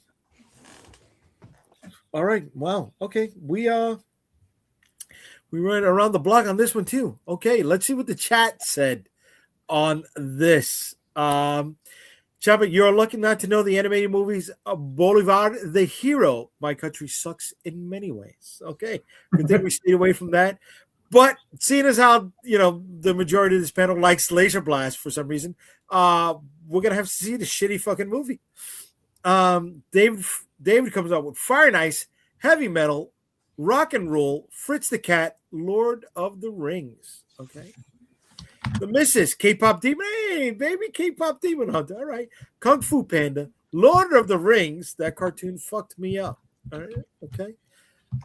Burks, Heavy Metal. There we go. Oh, she finishes off with Frozen and then Princess Mononoke. And Burks chimes back in. JD, you and I may be the only people on the planet that appreciated Heavy Metal 2000. Where you be, brother? Tits. Jay, check Facebook messages. I will, brother. Okay. How to put up to me? And he was fire. Okay. All right. Let me just see what Flynn wanted to send me here. Yo, read the fucking joke, dude. Come on. I read it. I fucking read it. Read the fucking joke. Come on. Head caught on fire. Okay. All right. So we're on rock and roll. Hold on a second here. Since we're on rock and roll, somebody wants me to show you guys something very important to Comic Book Streamland. Or excuse me. I'm a little shocked that nobody had Roger Rabbit on that list. Oh, that's a good movie. Okay. Jay would have Jessica Rabbit showed her tits. If she did, yeah. Well, you would have gotten more if you got the laser disc, which is pretty rare. Wait, wait, she shows tits on there? There's she does not the tits. The other way. Oh, the other way. Red bush. Yeah, there's a bush, full bush. What? On the laser disc, there's one frame. I forgot the scene. Tom might remember that one. Yeah. He's coming out of the car, and they animated full blown, just that one little frame. The Rescuers has new. They did a Sharon Stone thing. The Rescuers has tits too. Really? There you go. Rock and roll. Rock and roll. Way to go, Dave. All right, brother. 9.8. I was surprised by that movie because I hated Heavy Metal. I was like, this is some trash. I don't like a lot of those movies, but this I just watched just on a fluke because I was like, all right, let's just go. And I was like, this is kind of cool. I dug on this one. Yeah. Remember, we haven't spoken to in a while, but remember Celestri? Yeah. Yeah. He did the cop and a couple of the other characters, and I think the sister. The sister with the roller skate. Oh, I'm talking to Tom. I like. Okay. I don't know who Celestri is. Mark Celestri. For you and for Derek, and I don't know. I mean, if you know, the only good part of the Star Wars Holiday Special was that animated short of Boba Fett. Mm-hmm. Yeah, John Celestri did that. He drew that sequence. Oh, okay. Yeah, but he also worked on Rock and Roll. Got it. And he did. You remember the two big guys, their sister? Oh, Cinderella? Oh yeah. Yeah. He animated her, and he did Mylar, and I think he did the cop. Okay. So was Selectri a Bakshi guy, or was he the other one, a Bluth guy? He was a freelance guy, bro. He was worked a all over. freelance guy? Yeah. Like I mean, I haven't spoken to him a minute, but he says he's worked on He-Man, She-Ra, Right. G.I. Joe. He did, he wherever I think a paycheck was coming, he was there. Right. Yeah. So, Oh man, I mean, Got to talk to him about doing some animated laser blast. you gotta get the license for that. might be Frank. able to- All right, we're gonna get back into the top 5, but before we do, I want to show you guys a couple of the projects that are going on right now on Kickstarter on behalf of the panel today, and I'm going to start off with my man Amin's book, The Road to Oz. Amin, you want to tell us quickly about the book, brother? Yeah, this is chapter 3 of 4, and in this particular chapter, we get to see the rekindling relationship between Scarecrow and Dorothy. But as per the cover and the images, we have somebody that we thought that was gone is reemerging. Okay. And I'm putting the link to that book right now in the chat. So for anybody who is interested, you can jump right on it. You got 31 days to go. You're halfway funded. You got 52 backers so far. All right, brother. Way to be. You got this working on. You got some of your. Also to note that the Kickstarter editions, and only the Kickstarter editions, each of them have 6 extra pages of art and story that will never be reprinted in digital or future editions whatsoever. So if you get a Kickstarter edition, those are pretty damn exclusive, because you're not going to see those pages anywhere else unless you want to buy them, which I do have them for sale. But outside of that, you're not going to see them. Okay. Why are you going that route, bud? I provide some exclusivity, and for the fact that if and when I do go with a publisher, then at least these have some sort of like value, rather than kind of like, oh, why do I want to buy those things if he's just going to have them later on in the graphic novel? No, it's also the whole point of the Kickstarter. It's kind of like, something unique, something different. All right, so something to incentivize them later on. I got you, bro. I got you. Okay. All right. What else you got on this? Any other little secret? Let me see. We got different bundles that, on top of the books, bookmarks, and trading cards, you'll also get either 1 or 2 pieces of original art, originally drawn 9 by 12. I think that I used to have a bundle that had original art, but usually I am on a book tour. So if you happen to be passing by any of those places, then I have original art for sale as well. So you can. Oh, here's your book tour. Okay. June 25th and 29th, you're at the American Library Association Conference in Chicago. The 11th, you're at IC3, Indie Creators Comic Con in Jacksonville. 28th to the 30th of August, you're in San Jose, California, Galaxy Con. You're at Tampa Bay Comic Con, September 5th through 6th. And October 27th to 29th, you're at the Novena Feria de Comics in Rio Piedras, Puerto Rico. That's right. Wait a minute, baby. Wait a minute. Look at that. All right. So just a quick reminder again, folks, the link to The Road to Oz is in the chat. Jump on it. Let's keep that train going. Let's help Amin out.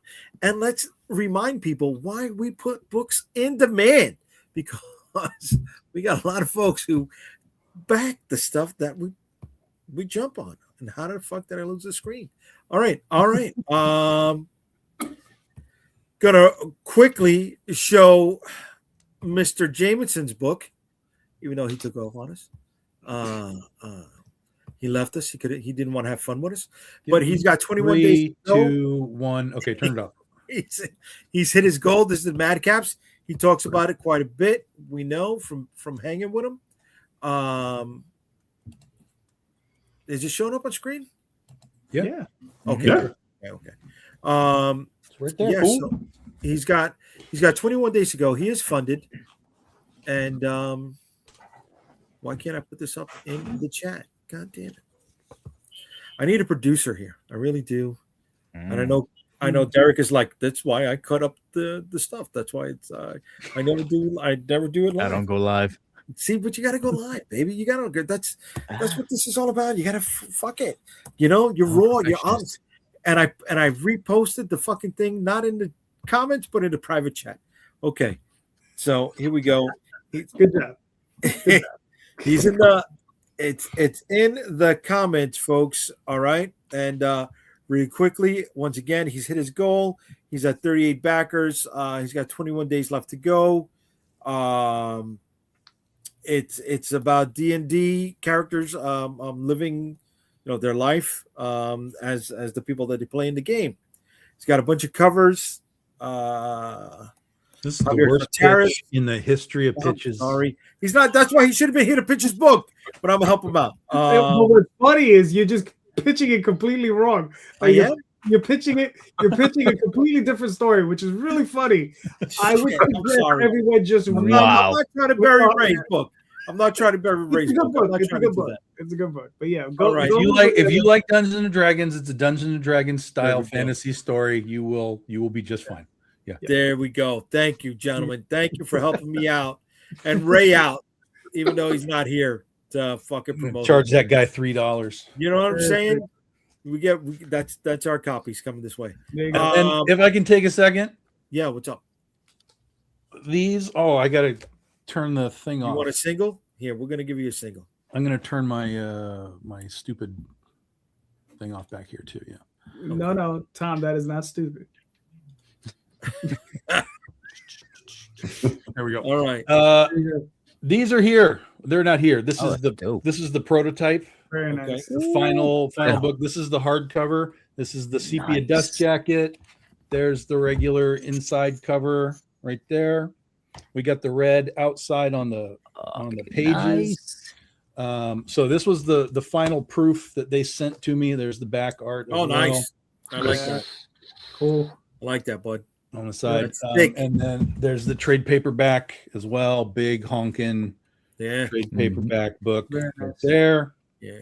Oh, so nice. these are officially on their way to me now. Way to be, bro. Yeah. Cool. Way to be. Those are some knuckle breakers right there, kid. Oh, yeah. Yeah. These are good spider killing books. Uh-huh. Yeah. But they're not like those like Marvel and DC omnibuses that are like 1,000 pages. Like they're just too unwieldy. This is about half of that. It's 512 pages. So they're still big. Okay. Plus they're oversized too. So like let me grab a book here. Here's like the normal size of a book comic, right. And then you can see the extra size all the way around. So it's oversized as well, and they are freaking beautiful. Okay. Way to be, brother. So when do you think they'll be hitting? I am not expecting them to be here till probably June. They might be here sooner, but June probably. And then everything's here. So as soon as they are here, I'm sending them out the door. I'm in the same boat. For those of you who are watching that did back me for the last Vicky Sticks campaign, we got the books on their way. They're coming in from China. It's going to be a minute. I didn't expect it to be this long. But that's those long roads, baby. Those long roads. But we're looking forward to you shipping out those books there, Tom. Yeah. All right. After that, we got Mr. Calderon's book. Oh, which one? All right. Magi. Which one did I launch today? Yeah. No, I launched this a few weeks ago. There's only 9 days left. Like, you launched this today? Shit. No, I was gonna launch Oswald today, but I'll do that next Friday. So, but Jay, give us an irrelevant promo, Jay. Fuck it all up. Yeah, there you go. I already screwed it up. I called it Maggie Grace. I fucked up. I didn't mean to call it Maggie Grace. It's Magi's Grace. It's a duo. They the story revolves around vampires invading Innsmouth, and if you know anything about that, that's the H.P. Lovecraft town full of fish people. Vampires are moving in. They want to take over, and Magi and Grace go in, and they're trying to settle this issue between these two warring factions. There you go. Listen, I'm going to tell you something right now. You need to change the title to Town Full of Fish People. Like that might do it. Is a sellable Tits and Bush. title. Tits and Bush. Scroll back up. Yeah. There you go. Yeah, Rosario tits. Tits. yeah. Heavy metal 2. And Fact. bush. All right. Calderon, you gotta let me know. Is she fully shaved, or is there a bush back there behind that star? You got to buy it to find out, sir. That is- Fuck, okay. There you go. No freebies, sir. No freebies. I bet you that shit looks like Arby's. There's a That's roast beef sandwich just I love fucking that. I love dangling that. out there. Oh, here we go. Listen, you get a choice. You get a choice. Yeah. There we go. There we go. I fuck with Exactly. the brunettes. Yeah. Yeah. And these are some of the pages Who by, does rapey do? Yeah. It looks like there's no consent happening in that panel, right? No, Uh-oh. there's no consent happening in that panel. That's why she has a sword. Panties. That's why she has a sword. There you go. Calderon, finish this up, kid. All right, so this is the artwork. This is some of the interior pages of the book. This is all illustrated by C. Michael Lanning and colored by Champe Ramirez. There you go. Champions in the So chat. this book is about a guy who discovers that he's actually inside of a computer. That's what this book's about, right? Rosario? That's a Bad pitches from me. There we go. There you go. You know what? That's going to be the next segment. There we go. It's going to be the next segment. Bad pitches from Jay. There we go. All right. All right.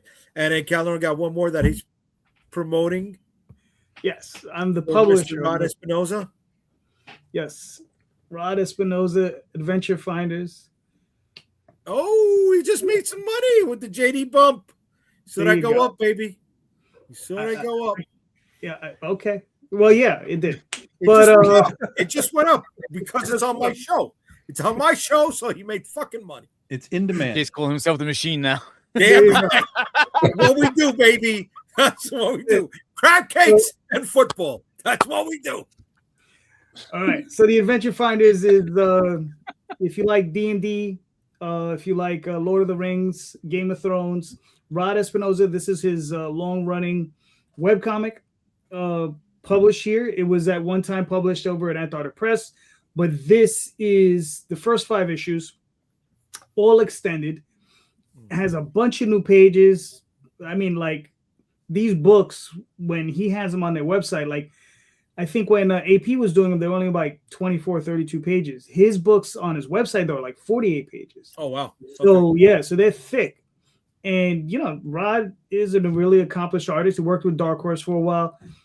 And like I said, AP and a bunch of other companies. And, I mean, you know, we're just honored just to be putting this out for him. He's in the Philippines, so he can't do it himself. So we're facilitating that for him. So, you know, go check it out. There's signed editions, remarked editions. We have a hardcover available. And, you know, the trade paperback as well. So, you know, go check it out. We got another 27 days left on the campaign. We've already fully funded. And that's pretty much it. Go check it out, man. It's a fun book. Yeah, I'm looking forward to getting my copy. These are also going to be in the comment section. So just click on the link and jump aboard. All the books that I mentioned today are in the comment section, folks. All right. And yeah, I like that. I like that segment idea. Jay's bad pitches. Okay. Before we go back to the top 5, let's see what it says in the chat here. No more live streams for Jake. Damn, come on. I'm not even drinking. And it's pronounced Magi. I thought it was Magi's. Okay, so it's Magi's. There you go. Magi is great. Magi's. There you go, baby. All right. All right. Back to the top 5, guys. I think we can get 2 more in before we call it a night. So let's see what we got here. All right. So we got 13 off of the list. Let's see where we're at.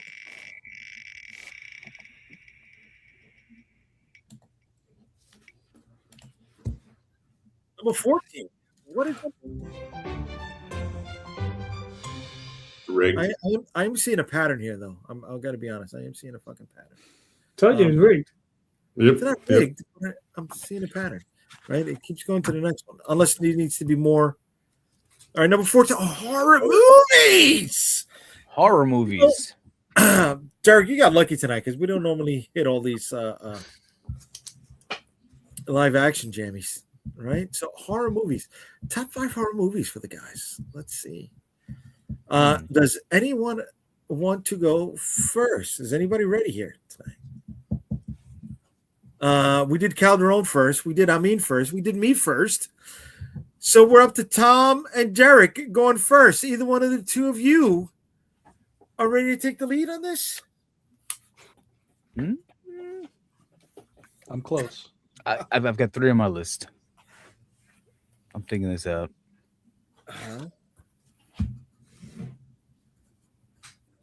Well, we're figuring it out. Well, you guys are figuring it out. I just want to add one more thing. For those of you who've been following us for a while, you know that Calderon, Tom, myself, Marvin Wynn, and Rob Multari have a creator trading card crossover set going on right now. And not going on right now, going on for the entire year. Cards numbers 1, 2, and 2, 3, and 4 have already been released, and they are part of people's Kickstarters that are going on right now. Card number 6 is now available in Rob Multari's Legends of the Snowpaw campaign, and card number 1 will be released at the end of the month with Marvin Wynn's campaign, the Edge trade paperback, collecting issues 11 through 15. So the other 4 cards will be released throughout the year. The back of the cards will have a nice puzzle campaign that will be revealed when you have all 9 cards collected. And if you missed any of the campaigns and you want to get some of the cards, just hit those link pledges for any of our books. And if you've been following us and you know where to follow us, you know how to get that. All right. Tom, you ready?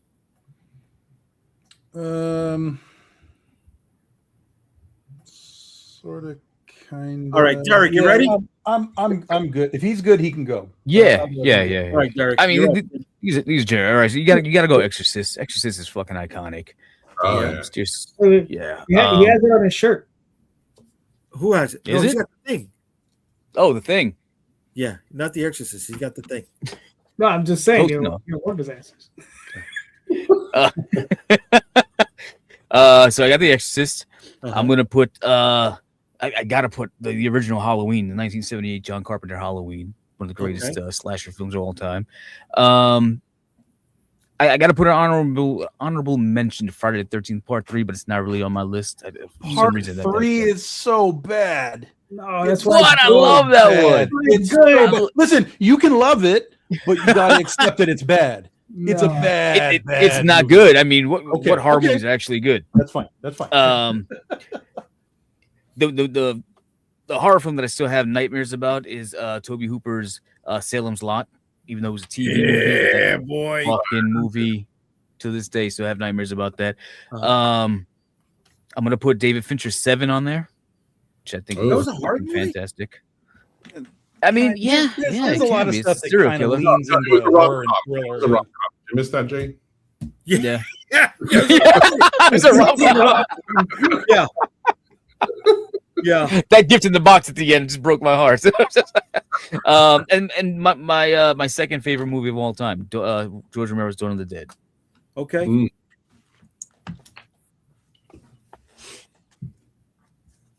Okay. Tom, you're up, kid. The greatest werewolf movie ever made is The Howling. Yep. I also would have Halloween on the list. I'm gonna remove it since it's already been, and The Exorcist. I'm gonna remove it since they're already been said. Okay. I will put The Omen, the original Omen. Yeah. I will put Cabin in the Woods. That's a good one. Yep. Yes. I will put Poltergeist, the original Poltergeist. And on number 5, I will put The Evil Dead. The original Raimi one, though, right? Yeah. Mm-hmm. Okay. You like the original one or part 2 or I Army of Darkness? I like both. Well, Army of Darkness is a completely different movie, but watching Evil Dead and Evil Dead 2, I still kind of lean into the first one. I like the changes and the difference in the second one, but just from a pure like this is what he did to start. Like I really like the first one. So yeah, I'd say the original Evil Dead. And then honorable mention, like for me, like with 7 is sort of like, to me, it's sort of like thriller-ish. There's horror elements, but for me, the one that everybody kind of goes into horror is Jaws. I don't really treat it as a horror movie. I don't either. It has some horror elements, but for me, it's more like a thriller. But honorable mention for this is Jaws. Yeah. Okay. Nice. Okay. All right. Calderon. I got you. A Chinese ghost story. Okay. Audition. No, see, that's one I hear people talk about a lot. I have not seen that. Yeah. Takahashi Miki. Yeah. From Beyond. Whoa. Alien. Okay. Event Horizon. Yeah. And honorable mention to Critters.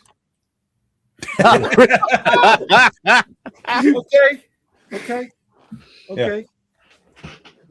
All right. You are up, Amin. Get out of my house.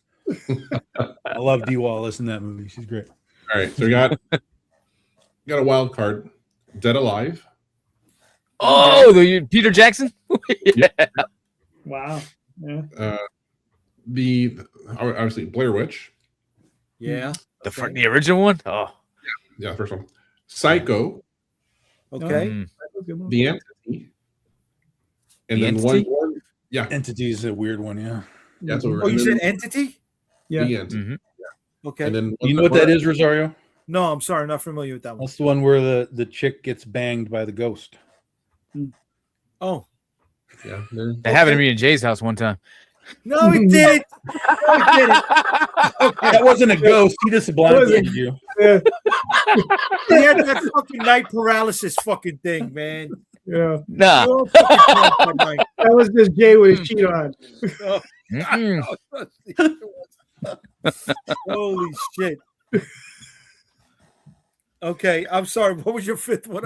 Also, Jay Rosario, Entity's based on a true story. Really? Yeah. Okay. I Then mean, the what last was your fifth one? The last one is The Sadness. The Sadness. I'm not familiar with that either. It's a Taiwanese zombie movie. Oh, interesting. All right, you went. Yeah. A lot of your things went overseas there, bud. You know? Yeah. No, but interesting. I'm not picks. knocking it. I'm just like, okay, you're more well-rounded than me. Because my honorable mention, and I don't give a fuck what anybody says, this is a motherfucking horror fucking Laser movie. blast. No. Fucking Willy Wonka and the Chocolate Factory. Oh, is a fucking geez. horror This movie. fucking guy. Here we go. You and your Kids childhood. fucking die. Yeah. The kids fucking died from eating Hell, candy. They fucking died. All right, you never saw them come back. You never saw them fucking come back. The kids fucking died from eating candy. That's You got my an Oompa honorable Loompa mention. fetish. It's a That's horror it. fucking movie. Seriously. And the Oompa Loompas. It's just I don't all give the a fuck. chocolate. He just loves If all you the got chocolate. a little person showing up to me with an orange face and green hair, I'm kicking the motherfucker. Nah, Did you that like- is right. You don't fucking do that to me. You Are don't He you fucking- wants to like- be the centerpiece in a midget gangbang, is what it was. And he's just, Negative it's all good fantasy day. come to life. It's just And a Thank tunnel you. full of lights. Like a bunch of little Okay. Donald Trump dressed motherfuckers. I'm like, They didn't get the golden. That's funny. they all jerking all fucking Willy Wonka chocolate on you, Jay. That's it. They died from eating fucking candy. All right. Anyways, and the Bomb was a fucking he was a fucking closet perv because the Snozzberries were real fucking Snozzberries, and one of his other fucking book, the Snozzberries were little fucking balls of fucking jizz. So fuck you. It was Yeah, side note, look it up. Look at Jay the fuck eats up. ass the way they lick the wallpaper in that movie. Fuck that. Fuck that. Okay, so here we go. Here's my top five. Nightmare on Elm Street. Nightmare on Elm Street. That was you can't go to sleep. I don't know how that doesn't fucking scare you. You know, you just fucking can't. And I know a lot of people didn't like it. I like the remake. Derek, you and me went to go see it. You know, What? they laid it out. They laid it out on Front Street. He was a fucking pedo, right? Where it was insinuated in the other ones. So they fucking went for it. So let me just cut in real quick. That movie could have been great had they kept the original plot where he was accused, and then he would have had more reasons Freddy Krueger to go kill his kids. Like, dude, I was fucking innocent. You guys pinned it on me. I'm gonna kill all your fucking kids. But then when they did the reveal that he was actual pedo, I was like, all right, fuck it. He fucking leaned in on it. He doubled down. Yeah, no, that's great. But it would have been great if he were an innocent man that got killed by the people in the town. I'm like, oh. Yeah, you changed the whole scope of the film if he was an innocent guy. Yeah. I get it, but he was the type of guy that doubled down, right? I went wrong, so I'm going to defend why I was fucking wrong by killing your fucking kids, right? So I like the first one. I like the first one. It fucked me up, all right? Even with the mom getting sucked through the fucking peephole at the end of it, that was just ooh, right? Saw. That was horror porn. That was gore porn. That got to me. That got to me because the decision was on your hand. Do you want to fucking mutilate a little bit of yourself and survive, or would you rather fucking die? Right? We know how that one went. Late Night with the Devil. Yeah. Come on. I still talk about that to this day. That's a good flick. That fell apart so fast. And are you kidding me? No, disaster. And now all of a sudden, like, it just became like diarrhea. Totally agree. Totally agree. No way, brother. Totally agree. I really wish that movie would have stole the ending of Halloween 3 Season of the Witch, where at the end of Halloween 3, he calls the house like, get the fucking mask off the kids. And then the commercials come on, all the kids in the town are gonna end up dying. They should have had the fucking thing where she's gonna send out the fucking demons at that last shot, and they couldn't stop because it was being televised live. Oh my god. All right, so there's so many things. He was being haunted by his wife throughout the whole movie, right? Because I think it was 4 or 5 different times she showed up in reflective objects, right? Yeah. If you slow down the frames, they really went into this movie. They thought about it a lot. They actually researched the dates on when there was a Monday night where it was a Halloween and there was a full lot of work during sweeps, right? They did a lot of research going into this movie. They did. The whole thing with the orchard and those guys being pedos and bringing that girl back up to him, just so fucking many layers to this movie. Like, I want to talk to him because I still have questions on, like, am I reading into this or what? So I really like Late Night with the Devil. You mentioned Event Horizon, Jose. I like that a lot. And that goes side by side for me with In the Mouth of Madness. Okay. Dude. The Mouth of Madness is dope. Dude, where the kid is riding the bike and he just fucking ages, right? Or when they go to check in to the B&B and the old woman is standing on her husband who's dead, right? But he was her simp. And then that German guy, Porsche now, what's his name? Jorgen, that he was in U571. That he was the main bad guy from the Stallone Judge Dredd, Jorgen Perchnow. That he was the Stephen King. I'm with it. So I said Nightmare, Saw, Late Night with the Devil, In the Mouth of Madness, and then Invasion of the Body Snatchers. Which one? The original, just the button on the end. Yeah, well, Kiefer Sutherland at the end. That's not the original. Yeah, that's the original. The 70s remake. I'm sorry. The 70s remake. Yes. And you know what? I got one more. I got one more fucking honorable mention. Master of Illusion with Scott Bakula. Yeah. Yep. I like that one. I don't like any of that stuff. That he was a magician that actually learned from a fucking cult. It was a Wes Craven piece. That's it. Nobody brought up anything Wes Craven. I don't like Wes Craven stuff usually. Oh, I brought up very little. I like Nightmare, but I don't like much else that he does. Yeah, I'm not a Hellraiser guy. Yo, but you know what? Enough for nothing. Horror's making a strong comeback now. Like strong. Like over the last 5 years, and specifically the last 3 years. I mean, movies like Long Legs, Talk to Me. fucking Weapons. Yeah, the Weapons is probably in my top 5. I would take 7 out and put Weapons. Weapons was fucking incredible. Weapons was a pile of shit. Yeah, I An epic pile of shit. I'm sorry. I'm sorry. Oh, she got an Oscar. Wild, epic. Well, she in her context, she did a great job. Like, there's elements of Weapons that I look at and I'm like, this was okay. I liked her voodoo shtick and stuff. Like, there's elements of it, but as a construct, like, this is garbage. I'm bored. I was bored through the whole fucking thing. I didn't want to be there. All the kids doing the Naruto run. Like, I don't want to be there anymore. I'm about 45 minutes in it. I hate the fucking teacher. I want to punch her in the mouth. Yes. I get to punch her in the face. Yes. If I could wake up every morning and punch her in the face, I think I'd have a good day. I feel bad. I don't like her. I don't like her as an actress. It's not an actress thing. I just don't like her in that role, and I don't like that type of person. That character, Okay. Yeah, that character I just couldn't stand. Yeah. I'm sure the actress is a fine lady. I'm sure she's a great person. I hope. And here I got an honorable mention. Witching bitching. There you go. Witching bitching. It's a film out of Spain. It's a Spanish film. God. And it's hilarious.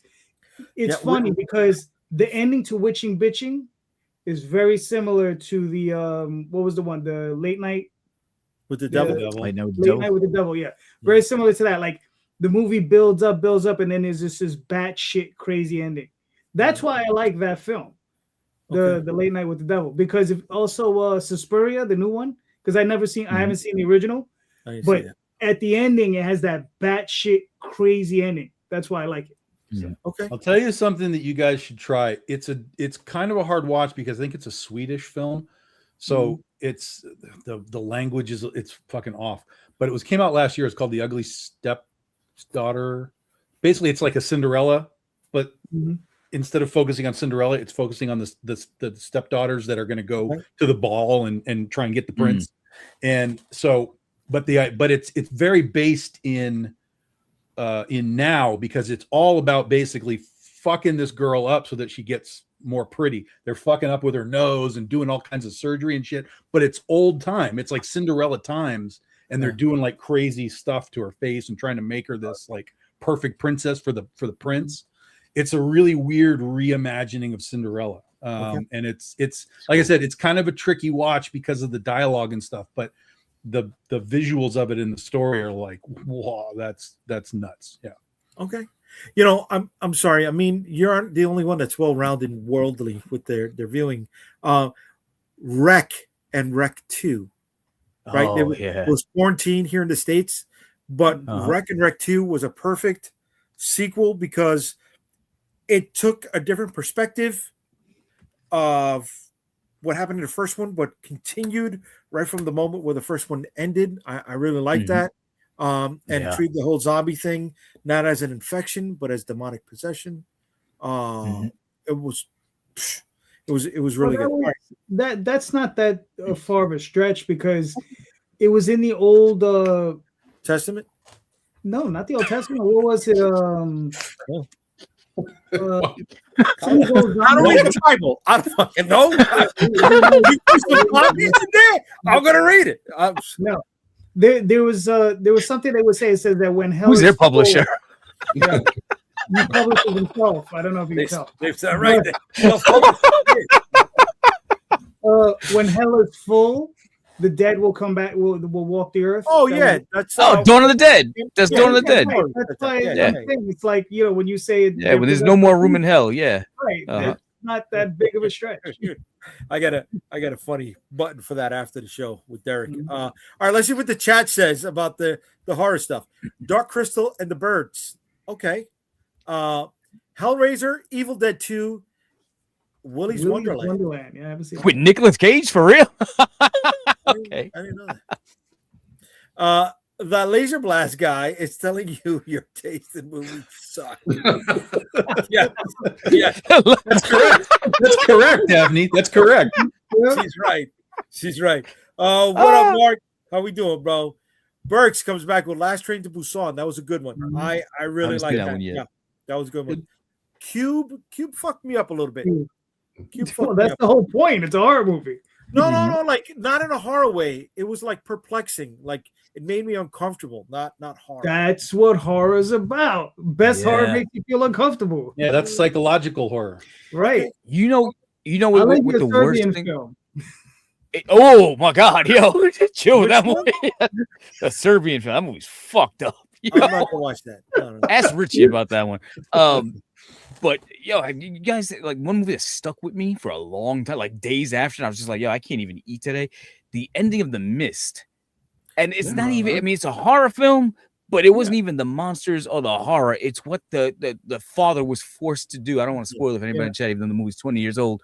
But yeah, to be put in that spot, and then 30 seconds later, like, fuck, I didn't have to do that. Oh my God, it hurt. Yeah. That did. Listen, Stephen King had said himself, he said he wished he'd come up with that ending. That was fucked up. Yeah. Oh, that wasn't his ending? No. No.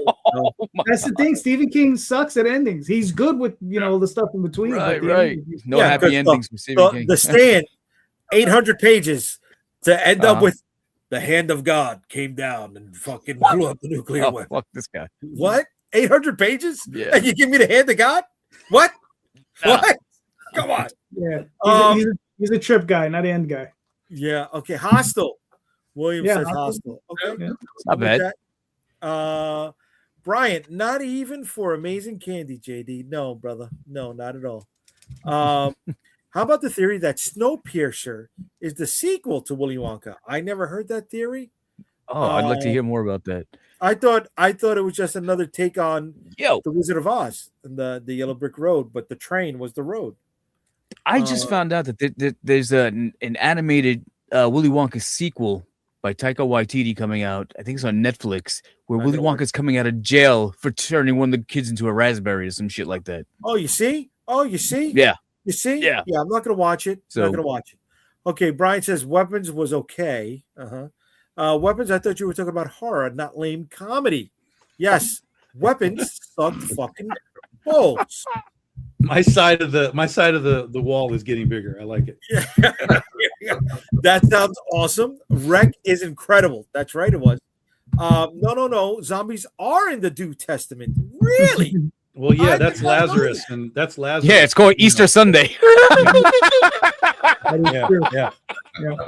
That's Lazarus. Where the fuck did he go? He was just here 2 minutes ago. Okay. Can you not put a fight between me and my wife? Please. I'm looking forward to meeting my wife. But he's talking about Jesus, but that's not even what he's talking about. He's talking about Lazarus and literally the rising of the dead. Well, I was talking about Jesus, but all right. No, but there's a literal another aspect of it where there's actual zombies. Shit. Yeah. Okay. Brian comes back with loved Jacob's Ladder. Okay. This is an interesting one. It was an interesting one. Guys, we went 2 hours. I thought we were going to be able to put another one in there. This is what happens when you talk about horror. It'll eat up all your time. Yeah. It did. So before these 2 hours are up, which is coming right here, guys, why don't you tell the people who are watching and that will be listening later on where they can find you? We're going to start off with you, Derek. Where can they find you, brother? I don't even know if I'm using social media these fucking days, but I mean, you can find me somewhere on like Instagram or Twitter. But we'll figure it out. Go to my YouTube page, Midnight Hustle Podcast. That shit helps. Like and subscribe, all that shit. All right, sounds good. I mean, where can they find you, bro? Yeah, you can find the Rose to Oz as the Road to Oz comic on Instagram and Facebook, and you can just Google me, Amin Amat, and I'll show up on pretty much Facebook, YouTube, Instagram, TikTok. All right, and the comments carry the link to your campaign. So I hope it helps out a little bit. Tom, where can they find you, bud? You can find me watching Laser Blast on VHS as the Lord intended. Or they look like a bunch of foreskin. If you want my comics, you can get that. And then May 22nd, we'll be doing our last issue of Goth Day, which will also have our next card as part of the big 9-card set that we're doing with these guys. Cool. All right. Calero, where can they find you, kid? Instagram, Twitter, Facebook, all those different places. This Sunday night with these two guys. Yes. And then Kickstarter. Magi's Grace, Adventure Finders, Oswald Chronicles next week. All right. Right. And Comic Book Streamland is a part of Unstoppable Comics. For those who do not know, now you know. And you can also find me in these locations. All right. Substack, Blue Sky. How come he gets a fucking title card? TikTok. Yeah. What fuck is this? He gets a title card? We have to go spell this shit out. Give me the info. I'll build it up. Yeah, we get it. It's Unstoppable Comics everywhere. All right. Thank you. It's Comic Book Streamland, and on Podbean, you can find us on Comic Book Streamland. Well, why'd you make yourself look like a Loompa Loompa? I mean, I'm not an Oompa Loompa. That's a That's true. chibi. You look like a I'm not an Oompa Loompa. Now I gotta change the whole fucking thing. Yeah, what are you doing? Make all the hair white. Yeah, we're coming. Put the Arn Anderson glasses on too. Good night, everybody. Have a good one. Thank you for being with us. Later.